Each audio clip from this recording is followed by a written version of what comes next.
இல்லாத ஒண்ணு இருக்கிற மாதிரி நம்ப வைக்கப்பட்ட ஒரு பெரிய போய் தான் கடவுள்னு சொல்லி முடிக்கிறேன். பட்டையும் ஹோம் டாலருமா இருக்கீங்க. கடவுளை பத்தின உங்க ஐடியா என்ன?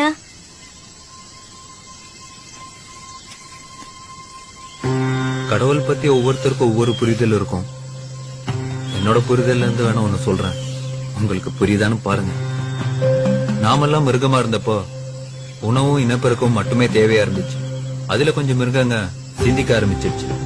அப்படிப்பட்ட மிருகங்களுக்கு மனுஷங்கன்னு பின்னால பேர் வச்சுக்கிட்டாங்க. அந்த மனுஷனுக்கு மிருகங்கள்ட்ட இல்லாத பேராசை, பொறாமை, போட்டி, வஞ்சம்னு நிறைய குணங்கள் சேர்ந்துருச்சு. மனுஷங்களோட மனசும் நிம்மதி இழந்துருச்சு. அப்பதான் ஏண்டா நிம்மதியே இல்லன்னு உட்கார்ந்து அமைதியை யோசிக்கதான் கோயில்களை கட்டி வச்சாங்க. உட்கார்ந்து ஒழுக்கமா யோசிச்சவங்க நிம்மதியை கெடுத்த தேவையில்லாத குணங்களை உதுத்து விட்டுட்டு கடவுள் நிலையை அடைஞ்சாங்க. அந்த கடவுள் நிலையை அடைஞ்சவங்க கொடுத்துட்டு போன சிலபஸ்